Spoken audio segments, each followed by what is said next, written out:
नमस्कार। मैं Kumar Gaurav India times TV के सभी दर्शकों व्यूअर्स का तहे दिल से एक बार फिर स्वागत करता हूं। मैं आप सभी को अपने YouTube चैनल के माध्यम से एक ज्वलंत मुद्दे पर चर्चा करने के लिए आज फिर आप सभी के सामने उपस्थित हूं। जैसा कि आप सभी को पता है कि लॉकडाउन का एक लंबा समय बीत चुका है। देश की जनता और व्यापारी सभी परेशान हैं। सरकार अपने हर काम और मुकाम पे अपनी रणनीति में कहाँ सफल है और कहाँ सफल है, इस विषय पे चर्चा करनी है। जैसा कि आप लोग को सभी को अवगत है कि देश का हर मजदूर अपने घरों से अपने मूल निवास की तरफ प्रस्थान कर रहा है और अपना कोई साधन न मिलने की वजह से वो पैदल ही अपने घरों की ओर रवाना हो चुका है, जिसके कारण लोगों की मौत सड़कों पे हो रही है। कोई भूख से मर रहा है तो कोई प्यास से। तो आज का ज्वलंत मुद्दा है कि देश का मजदूर पलायन कर रहा है तो उसकी मौत का जिम्मेदार कौन? सरकार, वे स्वयं, या हम सब? देश का वास्तविक निर्माता, मेहनतकश श्रमगार मजदूर, जो देश के वास्तविक निर्माता के रूप में जाना जाता है, जो अपनी मेहनत से लोहे को पिघलाकर नया शक्ल दे देता है, जो एक एक ईंट को रखकर बड़ी बड़ी बिल्डिंगें खड़ी कर देता है, वह स्वयं आज अपने घरों से बेघर हो चुका है। जो लोग बिहार, उत्तर प्रदेश और अन्य छोटे छोटे प्रदेशों से मेहनत करने रोजी रोजगार के लिए बड़े प्रदेशों में दिल्ली, मुंबई, गुजरात जैसे प्रदेशों में गए, वह आज मजबूर हैं कि वह वापस अपने मूल निवास की ओर जाएं। और इस मौके पर जब वो अपने घरों से निकल रहे हैं, भूखे प्यासे हैं, लॉकडाउन के इस लंबे दौर ने उन्हें पूरी तरह से कंगाल बना दिया है।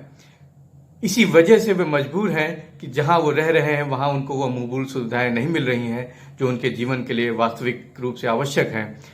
इसलिए वे अपने घरों से जहां वो रह रहे थे निकलकर अपने मूल गांव जाने को मजबूर हैं। जिन सड़कों को गुमान था कि वे इतनी लंबी हैं कि उन्हें कोई पैदल नहीं चल सकता, उन मजदूरों ने उन सड़कों को भी पैदल ही नाप दिया है। इन पैदल नापने में बहुतों की जानें गईं तो कुछ मंजिलों तक पहुंचे, परंतु अब भी लाखों के किसान और मजदूर हैं जो अपने गांव और घर जाने के लिए पैदल ही निकल पड़े हैं अपने बूढ़े माँ बाप, बीवी, बच्चों के साथ। और उनके पास न खाने को है कुछ, न पीने को पानी है, न जेब में पैसा है, न कोई साधन है, न कोई ट्रेन है, कुछ भी नहीं है जो उनको उनकी मंजिल तक पहुंचा सके। सरकार का प्रयास है, वो ट्रेनें चला रही है, मगर उनसे ये सूचनाएं मिल रही हैं कि पैसा वसूला जा रहा है।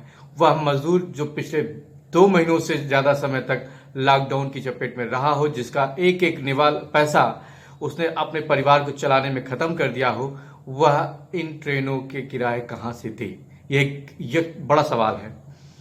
ट्रेन पे चल रही हैं जिनमें एसी क्लास है, जिनका किराया भी बहुत ज्यादा है, और वह मजदूर जो जनरल बोगी में भी सोचता है कि टिकट ना लेना पड़े, वह इन एसी में सफर कैसे कर पाएगा? सरकार ऐसा लगता है कुछ विशेष वर्ग के लोगों के लिए तो सुविधाएं दे रही है, मगर इन मेहनत मजदूर के लोगों का ध्यान नहीं दे रही है। देश की जनता जिन अपने स्रोतों से इन मजदूरों का जहां तक सहयोग हो सकता है कर रही है, फिर भी बहुत से बच्चे हैं, महिलाएं हैं जो रोड पर पड़ी हैं और भूख से मर रही हैं। यह दृश्य अगर कोई देख लेता है तो उसका दिल पिघल जाता है। कभी कभी तो हम सबका रोने का मन करता है। मजबूर हो जाते हैं कि हम कुछ नहीं कर सकते हैं। पुलिस प्रशासन जो सहयोग कर सकता है कर रहा है, मगर अब भी दरकार है इन्हें बहुत बड़े सहयोग की। इन्हें साधन चाहिए, इनको खाना चाहिए, इन्हें पानी चाहिए। अभी हाल ही में कुछ घटनाएं जो सुनने में आ रही हैं कि कुछ मजदूर रेलवे ट्रैक के किनारे मर गए, कुछ रोड के किनारे मर गए, मगर बहुत सी संख्या है जिनकी आंकड़ा ही सामने नहीं आता है। इन मर रहे मजदूरों और बेबसों का कहीं कोई नामो निशान नहीं है। किसी बड़े चैनल में, किसी अखबार में इनका नाम नहीं आता है। कोरोना से मरने वालों का हर आंकड़ा हर घंटे पर दिखाया जाता है। अभी किस प्रदेश में कितने मरे, कितने नहीं मरे, इसका आंकड़ा दिखाया जाता है। कितने लोग रिकवर हुए, इसका हर आंकड़ा दिखाया जाता है। वैश्विक स्तर पर क्या स्थिति है कोरोना की और कौन सा देश हार रहा है, कौन सा देश जीत रहा है, कौन देश रो रहा है, इस सारे आंकड़े दिखाए जाते हैं। मगर यह आंकड़ा नहीं दिखाया जाता है कि हमारे देश का गरीब मजदूर भूख से कितने मर रहे हैं और कितने लोग अभी आगे आने वाले समय में भूख से मर जाएंगे। बहुत से ऐसे लोग हैं जो अपनी मंजिलों के लिए निकल तो पड़े हैं, मगर कोरोना उनका कुछ नहीं बिगाड़ पा रहा है, मगर भूख प्यास उनके हर पग पे उनकी मौत बनकर सामने खड़ी हो रही है। यह सोचने पे मजबूर करती है कि हम क्या करें। मुझसे जितना हो सका एक सामान्य नागरिक होने के नाते मैंने करने का प्रयास किया, मगर शायद मेरा वो प्रयास भी बहुत ज़्यादा सार्थक नहीं था।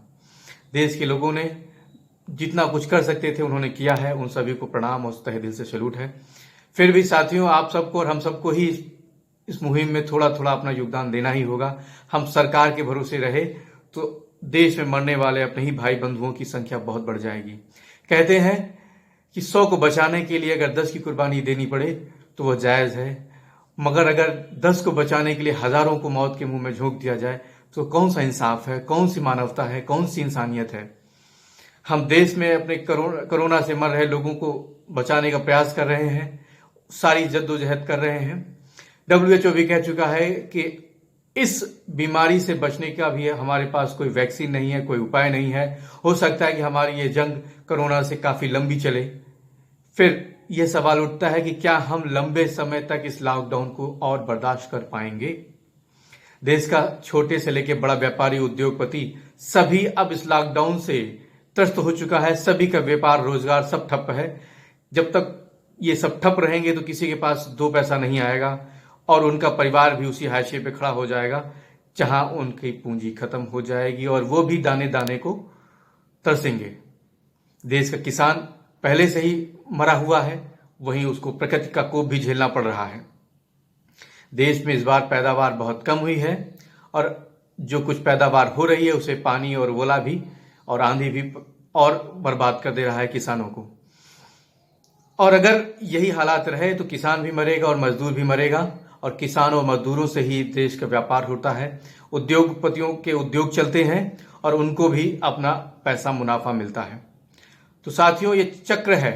जब जब किसान और मजदूर मरेगा तो ऊपर बैठे व्यापारी भी उससे अछूते नहीं रहेंगे। कई व्यापारी साथियों से बात किया तो पता चला कि उन्होंने दुकानें लॉकडाउन में जो रियायत मिली हैं उनमें खोल तो दी हैं, मगर कोई भी दुकानों पर उनसे सामान खरीदने नहीं आ रहा है और जब उनके सामान नहीं खरीदा जाएगा तो उनकी दुकानों पर कोई मुनाफा नहीं होगा। तो ये चक्र है अर्थव्यवस्था का।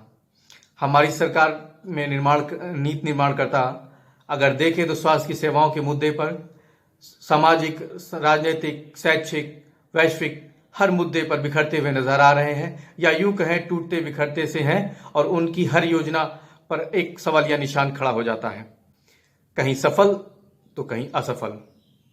परंतु इस सफलता और असफलता के बीच जो पिस रहा है वो है इस देश का मजदूर और किसान। यह हमारे और आपके लिए भी सोचनीय है। वो भी हमारे इस देश के नागरिक हैं, हमारे ही भाई हैं। हमारा कर्तव्य होना चाहिए कि हम सरकार पर दबाव बनाएं, प्रशासन पर दबाव बनाएं कि इन मजदूरों के लिए भी उचित व्यवस्था की जाए, ट्रेनें चलाई जाएं, बसें चलाई जाएं और निःशुल्क चलाई जाएं।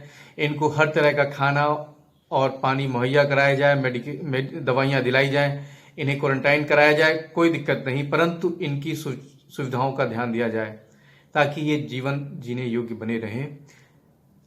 यही एक मुद्दा है और इस पे हम आप सभी को चर्चा करनी है कि क्या करना चाहिए।